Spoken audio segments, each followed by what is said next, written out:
Eu sei que o yoga era a minha missão de vida.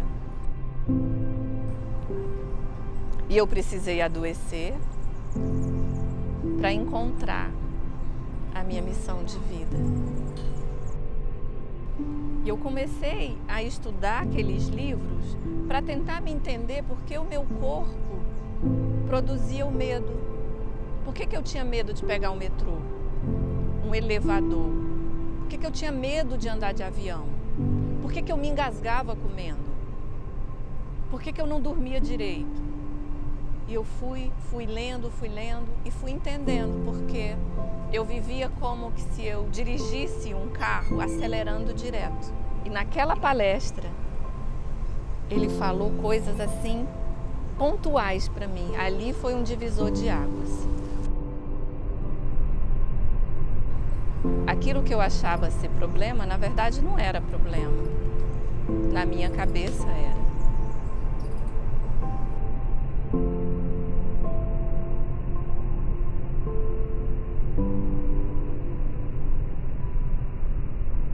Bom, a Maria antes do yoga era agitada, nervosa,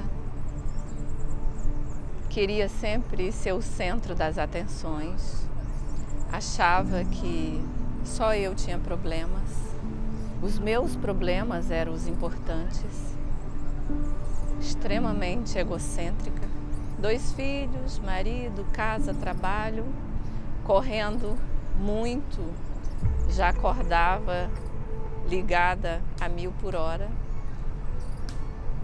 resolvendo a vida de todo, querendo comandar a vida dos filhos, do marido, de todo mundo. Não deu outra. Eu tive que ter uma pausa com a saúde, né? E fui diagnosticada com síndrome de pânico. Eu não quis tomar remédio, porque eu era muito nova, eu tinha 30 e poucos anos. Eu falei para o médico, tem que haver uma outra saída natural, que eu sempre gostei de me alimentar bem, ter uma vida mais natural, né? Só que eu não sabia que aquilo tudo que eu fazia eu estava adoecendo a minha mente. Quando o médico me chamou de rebelde porque eu não quis tomar remédio nem seguir a terapia, porque eu não podia pagar, eu falei, qual a outra alternativa? Ele falou, procure yoga. O yoga veio pontuar a minha vida. Dizer que eu sou apenas um grãozinho de areia e que tudo passa. E essa transição eu fui fazendo assim bem lenta. Fui praticando yoga diariamente, praticando mesmo, porque eu costumo dizer aos meus alunos que existe uma diferença e uma distância entre fazer e praticar. Você faz qualquer atividade física, você vai naquele local e faz. Yoga você precisa praticar. Você aprende um pranayama, um exercício respiratório, e você precisa colocar ele em prática. Senão você vai ter um resultado bem menor do que o que se espera com o yoga, da profundidade que é o yoga. Trabalha você nas camadas assim, muito mais profundas do ser, como se nós fôssemos uma cebola, que cada camada tem que ser trabalhada de uma forma para que exista um bem-estar físico, emocional e mental.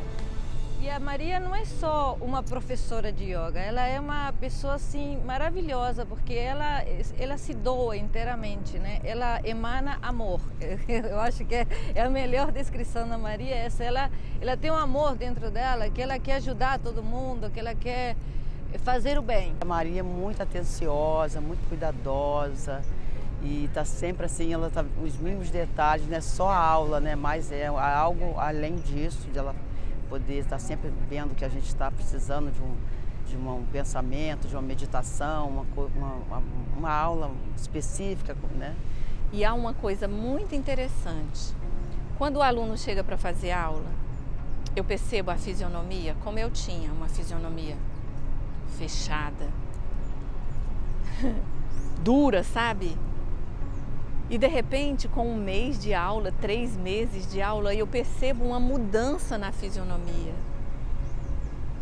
Uma coisa mais leve, é como se a pessoa carregasse um peso e de repente as aulas tiram aquele peso, né?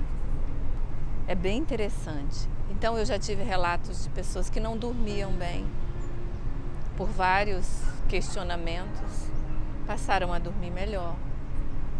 De ser extremamente ansiosa, passaram a ter uma vida mais tranquila, ou que com depressão e também se sentiram melhor e se sintam melhor. Bom, eu conheci o yoga em 2011, quando eu tive depressão.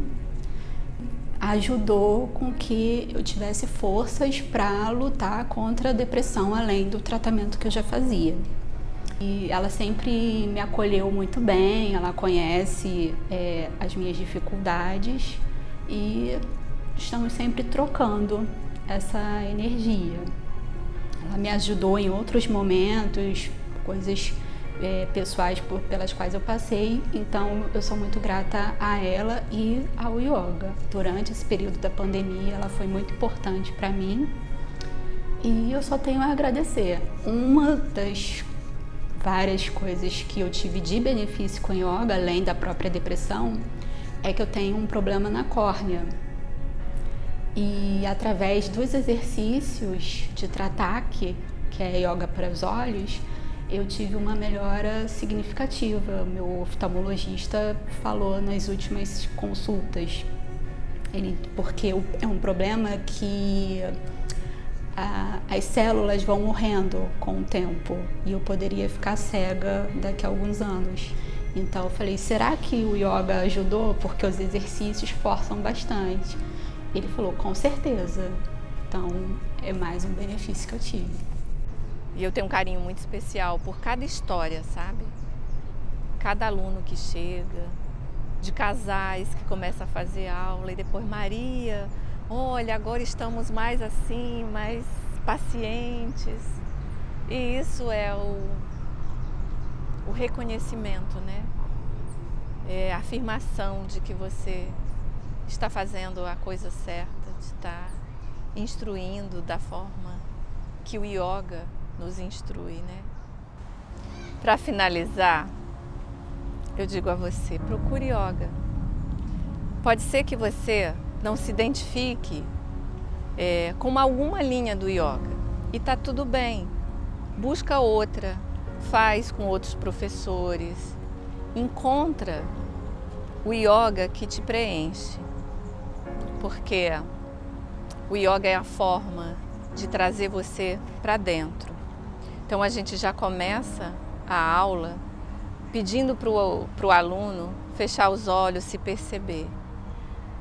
Nenhuma outra atividade que eu conheça trabalha da forma mais profunda como o yoga, trabalhando o corpo, a mente, o espírito, trabalhando a alegria, trabalhando o bem-estar. Então, yoga não é religião, como muita gente pensa. Aliás, não tem nada a ver com religião. Yoga é união, união de você com você mesmo, de você com a natureza, de você com o universo, de você com Deus, é a reconexão. Então, procure yoga. Namastê. Do meu coração para o seu, simples assim.